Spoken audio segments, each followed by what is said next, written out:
Senhor presidente, Luiz Felipe de Orleans e Bragança, mais uma vez, parabéns pela organização de mais um debate tão profícuo como esse que nós estamos fazendo hoje sobre o voto distrital e a importância de adotarmos essa forma no nosso Brasil.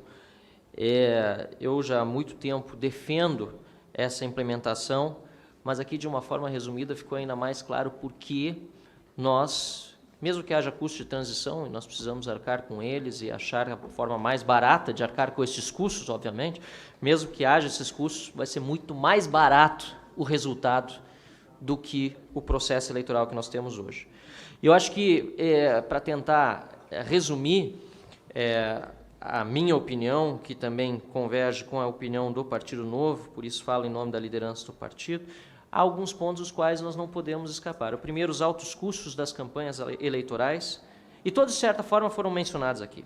O segundo, a questão da concorrência intrapartidária, que hoje ocorre durante o período eleitoral, doutor Daniel, e deveria ocorrer previamente para a escolha dos candidatos, e não expondo os candidatos ao escrutínio popular e ali haver uma luta verdadeiramente fratricida, como eu costumo dizer, o seu adversário está no outro partido e seu inimigo está dentro do próprio partido com o voto proporcional. O terceiro motivo é o maior distanciamento que há hoje entre o eleitor e o seu representante, número trazido aqui, doutor Luiz Felipe, de mais de 70% de eleitores que não se recordem quem votou na última eleição, é altíssimo, e se nós formos ver, uma semana após a eleição, já mais da metade dos eleitores não lembram quem votaram. Uma semana, 7 dias depois. E a crítica feita à distritalização, que seria a consequência desse sistema, na verdade, eu considero uma virtude. Até porque nós acabaríamos com a hipocrisia, porque hoje, de fato, o sistema já é distrital. E não é só no voto. Não são apenas mais de 80% dos parlamentares aqui desta Câmara que são eleitos por critérios regionais e precisam buscar, ao custo altíssimo, votos fora dos seus distritos. Não!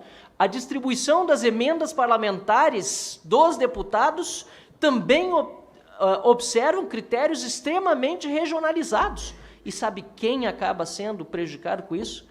Justamente aquelas regiões que, porventura, tenham muito voto e acabem, em virtude do sistema proporcional, não elegendo ninguém como seus representantes. Agora, nós precisamos ir além neste debate, além do custo de transição, que eu admito e, por isso mesmo, defendo, apesar de ser um ardoroso defensor do sistema distrital puro, que haja uma transição via sistema distrital misto, até porque, como diz Thomas Sowell, né, a primeira prioridade de qualquer político é se eleger, a segunda é se reeleger, e qualquer outra está muito abaixo na lista, então aqueles que foram eleitos por esse sistema proporcional têm pelo menos uma certa segurança de sobrevida para as próximas eleições, mas além disso é preciso que nós debatamos dois outros pontos fundamentais. O primeiro são os mínimos e máximos constitucionais.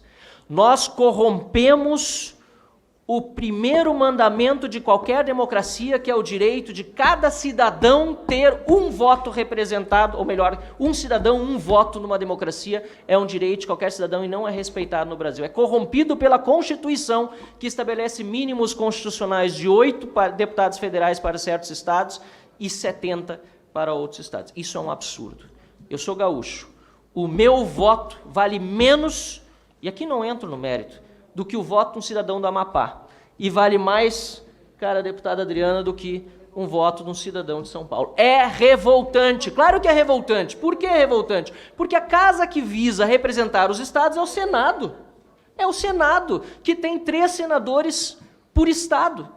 Não é a Câmara. A Câmara deve representar a população e, portanto, deve ser proporcionalmente representativa.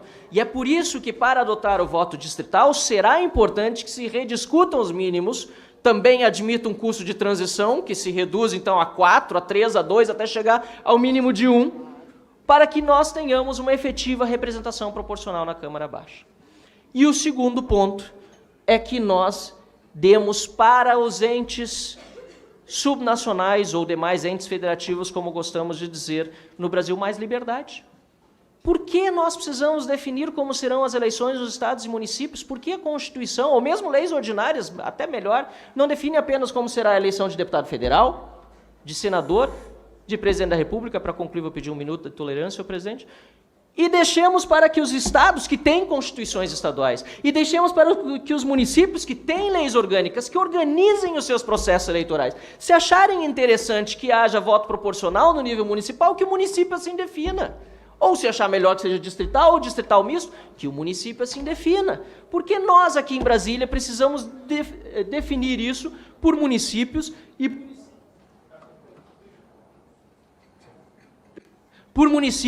e por estados. Nós gostamos de corromper os nossos próprios princípios. Esse é o princípio da federação. Nós acabamos com a liberdade dos eleitores lá na base, ao tentar definir aqui de cima. Pior, nós acabamos com a criatividade das pessoas. Há tantas outras formas que poderiam ser utilizadas como critério eleitoral e nós, deputados federais, senadores, parlamentares, e digo nós porque historicamente tem sido assim, não porque por ser essa a minha preferência, obviamente não é. Achamos que temos mais direito de definir sobre como será o processo eleitoral nos outros níveis do que os outros níveis teriam esse mesmo direito a seu dispor para assim fazê-lo. Obrigado, senhor presidente.